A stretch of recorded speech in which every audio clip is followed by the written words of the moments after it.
दुर्योधन को समझाने का असफल प्रयास करने के उपरांत भगवान श्री कृष्ण राधानंदन कर्ण से मिलने पहुंचे।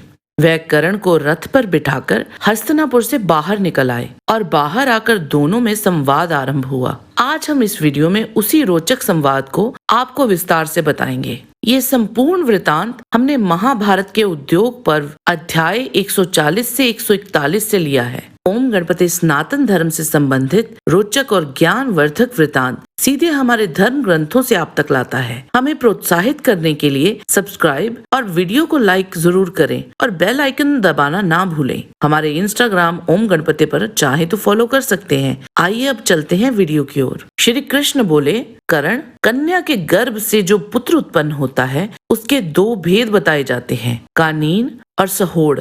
जो विवाह से पहले उत्पन्न होता है वे कानीन है, और जो विवाह के पहले गर्भ में आकर विवाह के बाद उत्पन्न होता है वह सहोड़ कहलाता है। वैसे पुत्र की माता का जिसके साथ विवाह होता है, शास्त्रज्ञों ने उसी को उसका पिता बताया है। कर्ण, तुम्हारा जन्म भी इसी प्रकार हुआ है। तुम कुंती की कन्या अवस्था में उत्पन्न हुए पुत्र हो, अतः तुम भी धर्मानुसार पांडु के ही पुत्र हो। इसीलिए आओ, धर्म शास्त्रों के नियम के अनुसार तुम ही राजा होोगे। तात, मेरे साथ यहाँ से चलने पर आज पांडवों को तुम्हारे विषय में ये पता चल जाए कि तुम कुंती के ही पुत्र हो और युधिष्ठिर से भी पहले तुम्हारा जन्म हुआ है। पांचों भाई पांडव, द्रौपदी के पांचों पुत्र तथा सुभद्रा कुमार वीर अभिमन्यु, ये सभी तुम्हारे चरणों का स्पर्श करेंगे। मैं तथा समस्त अंधक और वृष्णि वंश के लोग भी तुम्हारा ही अनुसरण करेंगे। महाबाहो, तुम अपने भाई पांडवों के साथ राज्य भोगो। इसके उत्तर में कर्ण ने कहा, केशव,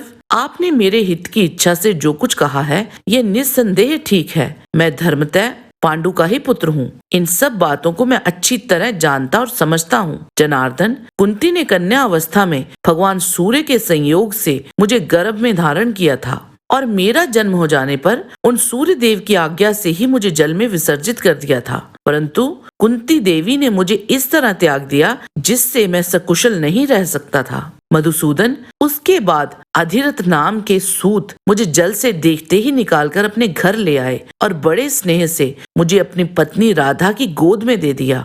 माधव, उन्होंने मेरी जात, कर्म आदि संस्कार करवाए। मेरी युवावस्था होने पर अधिरथ ने सूत जाति की कई कन्याओं के साथ मेरा विवाह करवाया। अब उनसे मेरे पुत्र और पौत्र भी पैदा हो चुके हैं। गोविंद, अब मैं संपूर्ण पृथ्वी का राज्य पाकर सुवर्ण की राशियां लेकर अथवा हर्ष या भय के कारण भी वह सब संबंध मिथ्या नहीं करना चाहता। श्री कृष्ण, मैंने दुर्योधन का सहारा पाकर धृतराष्ट्र की कुल में रहते हुए 13 वर्षों तक अकंटक राज्य का उपभोग किया है। दुर्योधन ने मेरे ही भरोसे हथियार उठाने तथा पांडवों के साथ विग्रह करने का साहस किया है। जनार्दन, इस समय मैं धृतराष्ट्र पुत्र दुर्योधन के साथ मिथ्या व्यवहार नहीं करना चाहता।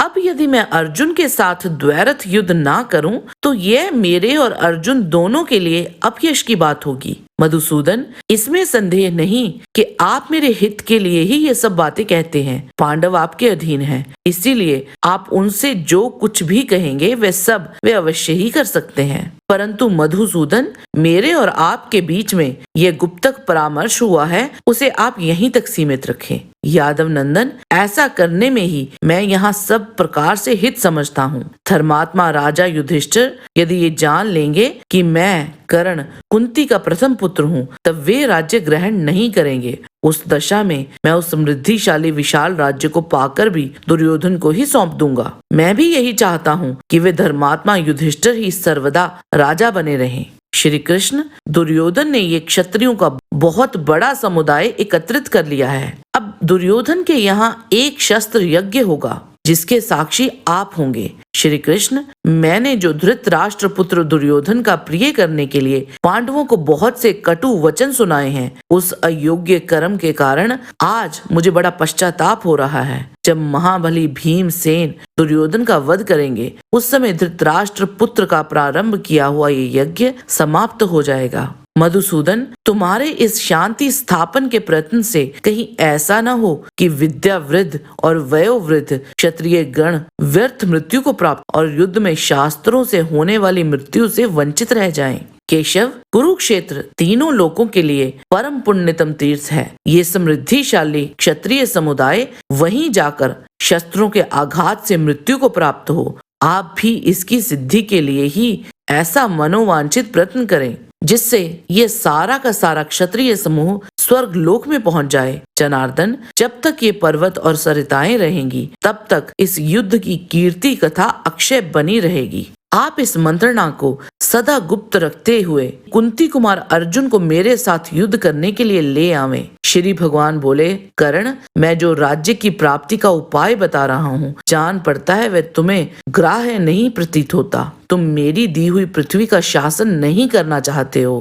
पांडवों की विजय अवश्यम भावी है, इस विषय में कोई भी संशय नहीं है। कर्ण, जब युद्ध में मुझ श्री कृष्ण को सारथी बनाकर आए हुए श्वेत वाहन अर्जुन को तुम इंद्र, आग्नेय तथा वायव्य अस्त्र प्रकट करते हुए देखोगे और जब गांडीव की वज्र गर्जना के समान भयंकर टंकार तुम्हारे कानों में पड़ेगी, उस समय तुम्हें सत्य युग, त्रेता और द्वापर की प्रतीति नहीं होगी, केवल कले स्वरूप भयंकर कली ही दृष्टिगोचर होगा। दुर्योधन के वश में रहने वाले जितने राजा और राजकुमार हैं, वे शस्त्रों द्वारा मृत्यु को प्राप्त होकर उत्तम गति लाभ करेंगे। भगवान केशव का ये वचन सुनकर कर्ण श्री कृष्ण के प्रति सम्मान का भाव प्रदर्शित करते हुए इस प्रकार बोला, महाबाहो, आप सब कुछ जानते हुए भी मुझे मोह में क्यों डालना चाहते हैं? इसमें संदेह नहीं है कि कौरवों और पांडवों का ये बड़ा भयंकर युद्ध उपस्थित हुआ है जो रक्त की कीच मचा देने वाला है। दुर्योधन के वश में रहने वाले जो राजा और राजकुमार हैं, वह रणभूमि में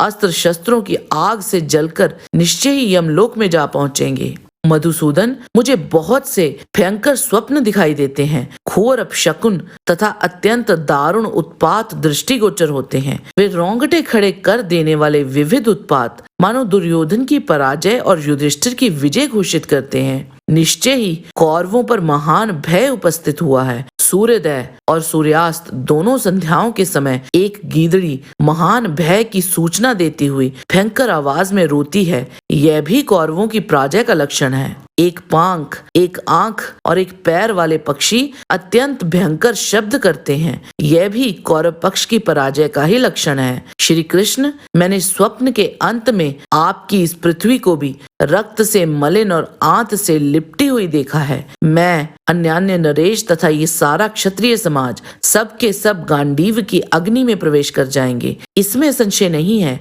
अतः ये स्पष्ट रूप से जान पड़ता है कि वे इस महायुद्ध में हम सब लोगों का संहार कर डालेंगे। ऋषिकेश, मुझे ये भी विदित है कि जहाँ धर्म है उसी पक्ष की विजय होती है। श्री कृष्ण, आप सब लोग इस युद्ध में दुर्योधन आदि समस्त राजाओं का वध कर डालेंगे, इसमें मुझे संशय नहीं है। श्री कृष्ण बोले, कर्ण, निश्चय ही अब इस पृथ्वी का विनाश काल उपस्थित हो गया है, इसीलिए मेरी बात तुम्हारे हृदय तक नहीं पहुंचती है। तात, जब समस्त प्राणियों का विनाश निकट आ जाता है तब अन्याय भी न्याय के समान ही प्रतीत होकर हृदय से निकल नहीं पाता है। कर्ण बोला, श्री कृष्ण, वीर क्षत्रियों का विनाश करने वाले इस महायुद्ध से पार होकर यदि हम जीवित बच गए तो पुनः आपका दर्शन करेंगे, अथवा श्री कृष्ण, अब हम लोग स्वर्ग में ही मिलेंगे, ये निश्चित है। वहाँ आज की ही भांति पुनः आपसे हमारी भेंट होगी। ऐसा कहकर कर्ण भगवान श्री कृष्ण का प्रगाढ़ आलिंगन करके